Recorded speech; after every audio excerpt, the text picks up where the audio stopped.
Hello and welcome back to Space Engineers. My name is Rabenschild. I am still working on my doors.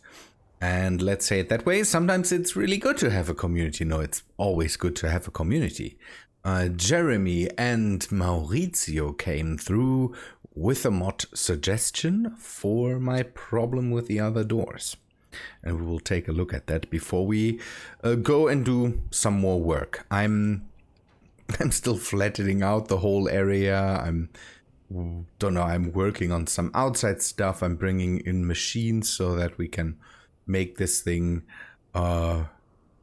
independent from the other ship and all that stuff.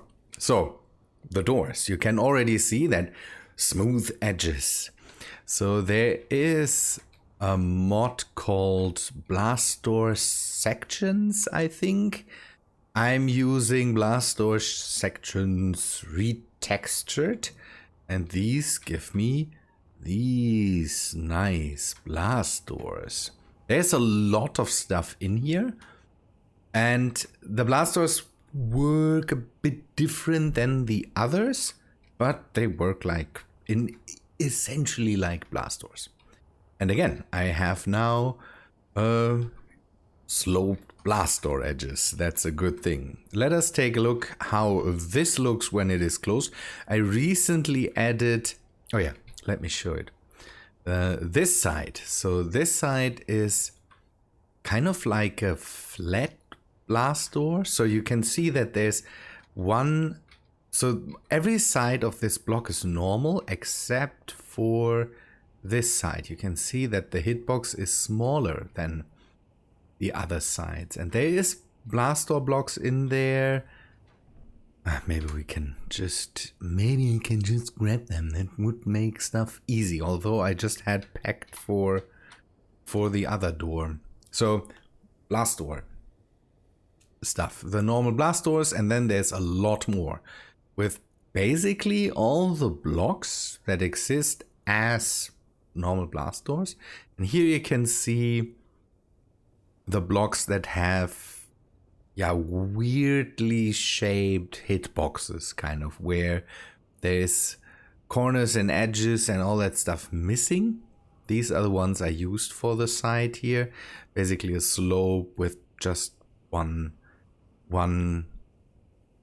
side sunk in, and then there's T sections and cross sections and these L things and all that stuff. Really, really great stuff. With that thing, I can really go and do nice and smooth fitting doors. And I hope that I got my doors here under control now. That they don't do crazy stuff when they are open. I had to. So that's maybe something that is interesting to some of you. If you, for me, let's say it that way, for me, the inertia tensor works out when I have a piston and then these rotors, and I have set the piston to share the inertia tensor, and then have these also share the inertia tensor. Then the rotors, for some reason, don't work anymore. They just stop working. It might be that there is, again, this whole inertia tensor thing is something I really don't get, but it's kind of stiffens the whole thing and makes everything a bit nicer. And it could be because basically everything on here that has this inertia tensor set then shares certain things when it comes to the physics. And it might be because there is a rotor here, a piston here, that this messes with the rotors, that they then just stop moving. What I did to alleviate the situation and to make everything work, and I had the problem before with other things, In our streams, we tried a crane and that borked out and didn't work. And I'm pretty sure it has to do with this kind of. So turn off the shear inertia tensor on the piston. Now these things do what they're supposed to do, and everything seems to be a bit smoother. So you can see this just comes in and fits nicely. And now I have a relatively smooth surface with no sticking out things, and I could make this work too. I will close that at one point. I'm not sure yet how, but it will be closed. I'm still under attack. You can see that I brought in some railguns. The railguns help me to bring down the drones earlier, because basically everything that lands under the ship doesn't get deleted, or I would have to. So let me explain. Trash removal. Trash removal works in an area that is outside a certain range that you set, and now I have set the range to really, really close, so that everything that lies, that comes to rest below the ship gets automatically reduced. There was a lot of ideas for Roomba drones that fly around and pick up that stuff. Alex had one, and some other people came up with it too, and the idea is not bad. I would have to see how to do that. SAM was one suggestion. I'm not sure if SAM is the thing I want to use here, because to have them fly beneath the ship, I would have to, for one, slow them down really, really hard so that the stuff would work. I would have to bring them down low enough so that the built-in repair systems can pick up that stuff. And another thing is, I would like them to stop. And that's possible with SAM, but the biggest deal breaker for me is I would have to make, don't know, a lot of GPS points. Just a grid of GPS points below the ship. And I don't know if I want to clutter my already cluttered list up even more. I'm not sure. Again, it's a good idea, but I have to think about how to do that in the end. So let me open the door again, because I want it open for now. I haven't come up with a good solution for the automation here, because I have at the moment the thing I'm doing that I push out the pistons, open the door, and then once the doors are opened a bit, then I bring the pistons back in, so that the door is closer to the hull, and also it doesn't get tangled in this. I'm not sure how well that works. It seems to work, that it just folds over it, but I'm hesitant to do it. So the thing would be push out piston, open doors, wait for doors, reverse pistons again.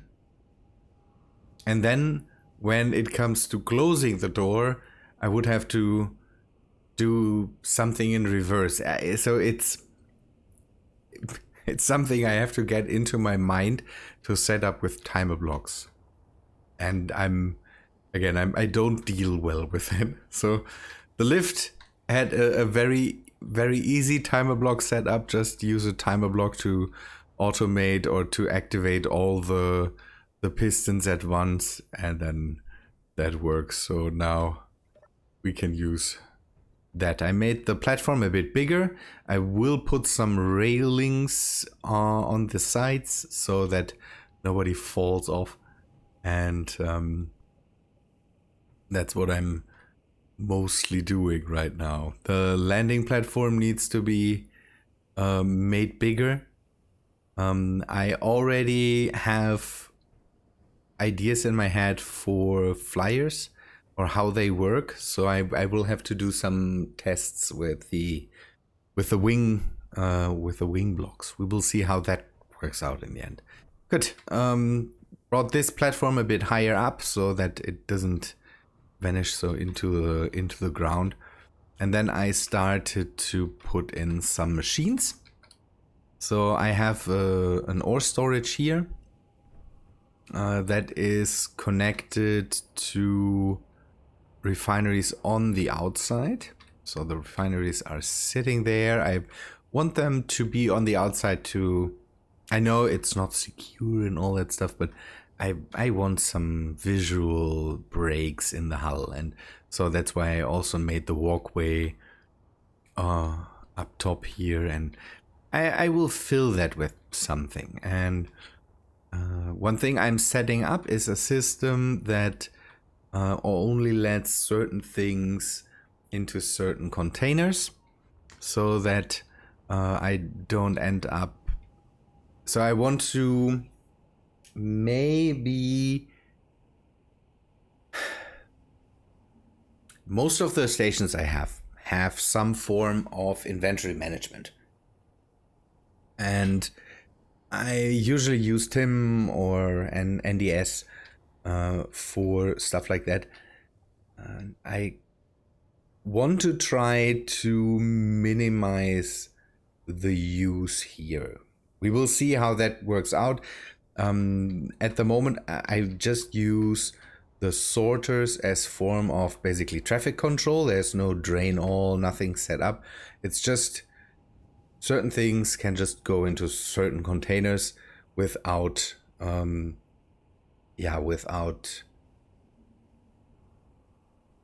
did I want to say? I'm basically restricting the flow. That's all for now.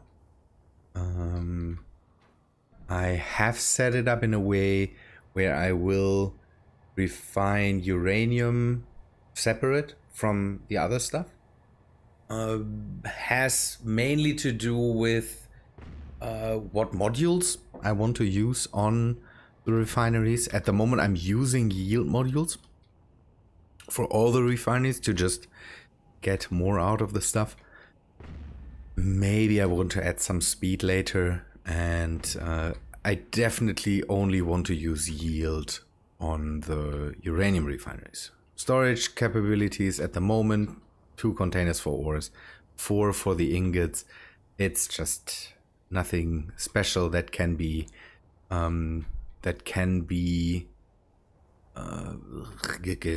upgraded later. Everything else, I need lights. That's a big thing. And the next things I need to do, set up this door. Then one thing we should do, and we can maybe do, is right now. Somebody asked if the mining machine survived the onslaught of drones. And see, that's why I wasn't really worried, because I can see it on the horizon, but we can't see if it got hit maybe by some stray bullets. And so maybe we take a look at that. Seems to be okay. So that's good. Any damage? Any damage?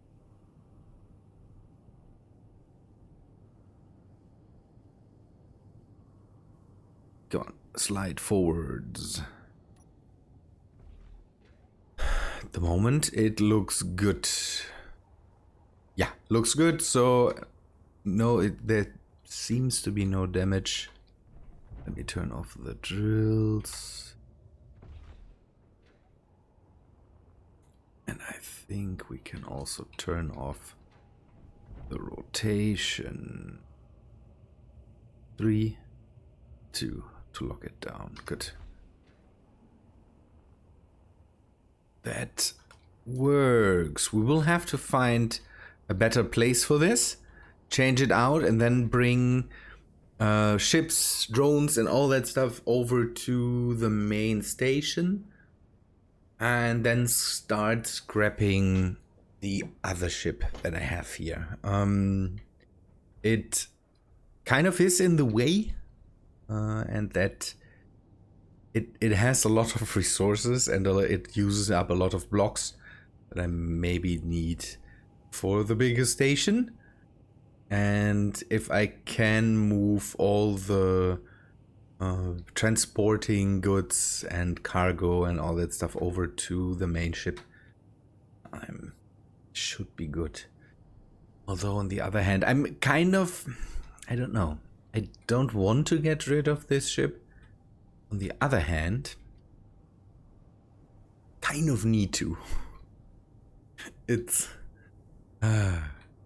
it makes my life and my computer not happy to have two ships of that size just sitting here waiting for whatever is to happen.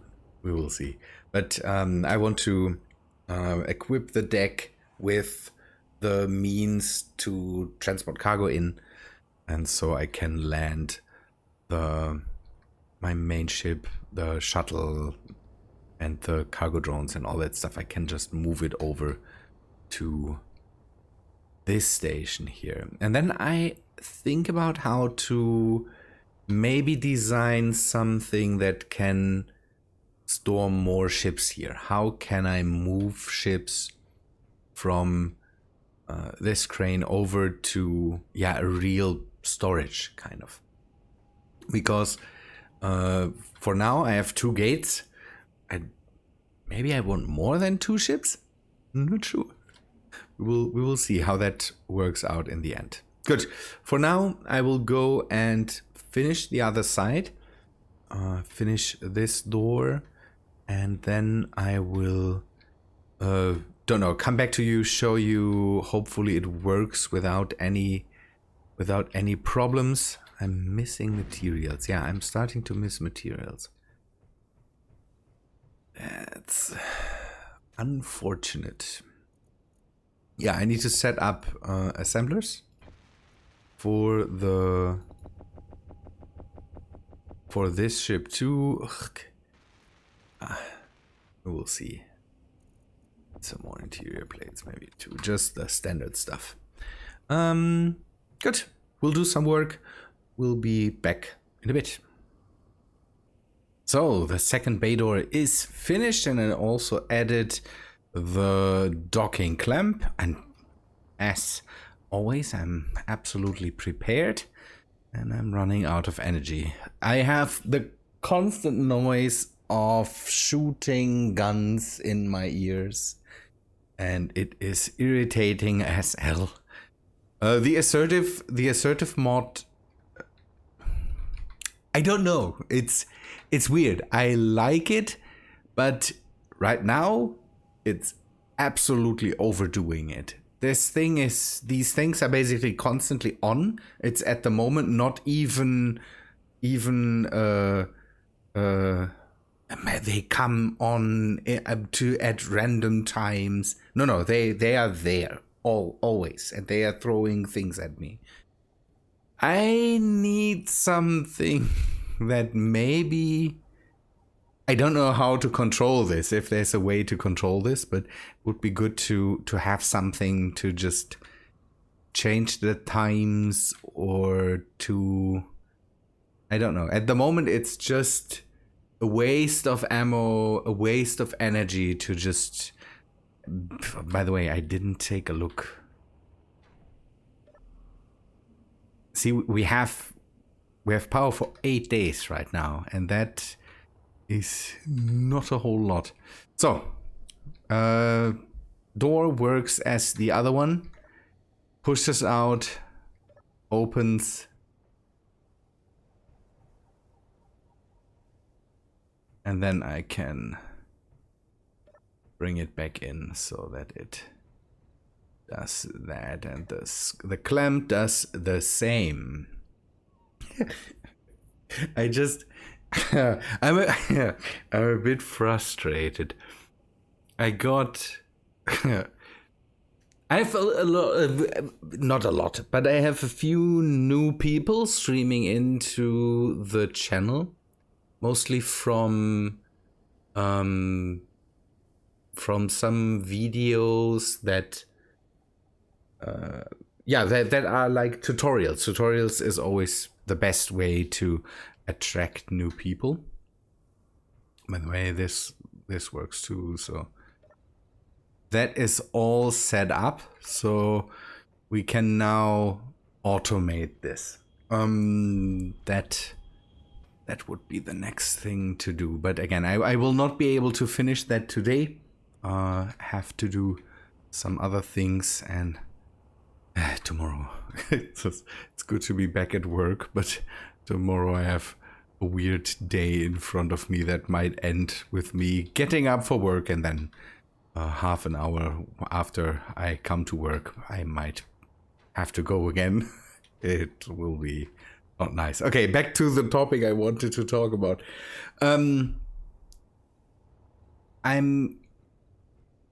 It's nice to have the teensy tiny bit more of attention, kind of. I have a SAM tutorial that seems to attract a lot of people, and some other videos that work like tutorials for space engineers, and people are coming in. And the one thing I get more, and I talked to that, and we recently had that with a talk with other people in the community that do videos, and it's glad that we had that talk.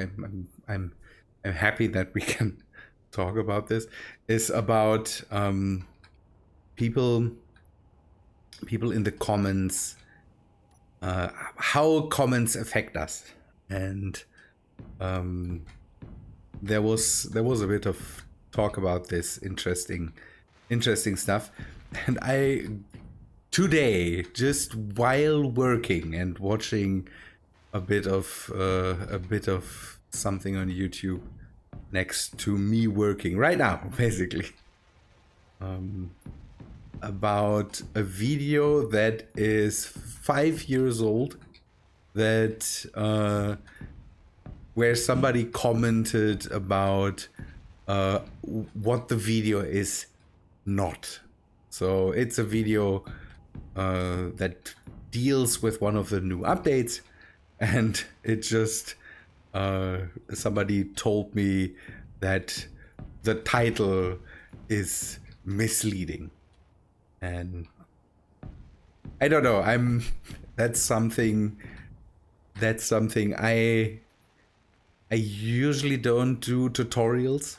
I just have a few tutorials. Most of my videos, and especially the older ones, are mostly things where I just record while playing and dealing with, hey, there's new stuff, there's a new update, let me take a look at it. And I don't know, that's that stuff where you kind of go in and kind of, it gets to you first when somebody comes and says, hey, this is wrong. And again, it's not wrong. There is no misleading, because I never said here I would present anything.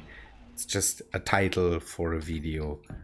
And again, I get the fact that there's a lot of misleading stuff there out there, and I know how that would work, but most of my video titles are relatively random and just about a thing that I see or do in the video.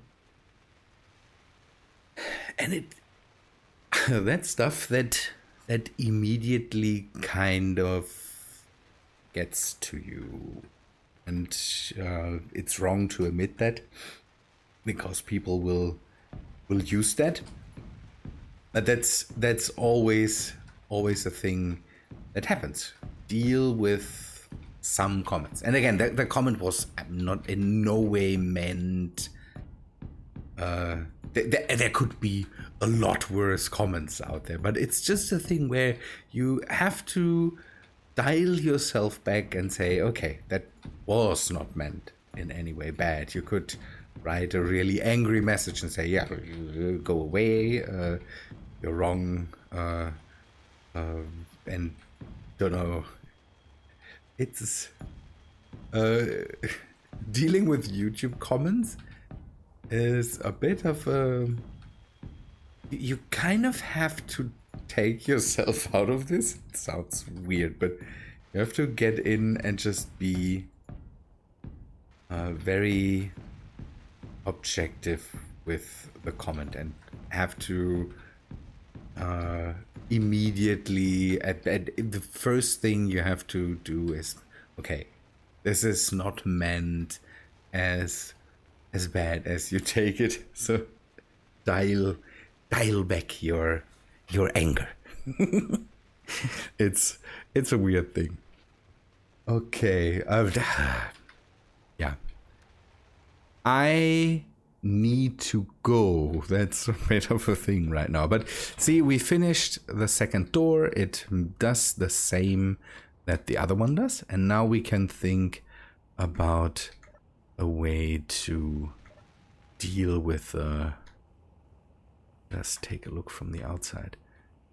Now we can deal with stuff like automating this whole thing. That will be interesting, because again, I have no real clue how to set that up by now. The nice thing, I got it to be really flush now. I had some problems with the blocks getting stuck, but this solved that. Again, these don't completely work like the vanilla blast door blocks, so you need to definitely go in and set something up, because these, you can see, these just vanish into the blocks. I have no problems with that. The blocks from the blast door block sections, it works a bit different. It's a weird thing, but here you have to basically set up another blast door section so that it works perfectly.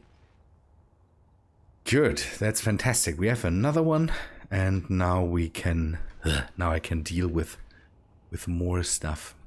Good. People, I think that's all for today. Enough work. And again, I will hopefully figure something out that deals with the automation for the next time. We will see. If you have suggestions, let me know. That would be interesting to hear what you have to say about that. You have seen how the setup is done, and if you have any suggestions, then just let me know. Good people, thanks for watching, I would say. Hope you liked this episode. If you did, please leave a like on the video, and I hope to see you in the next one. See ya, guys.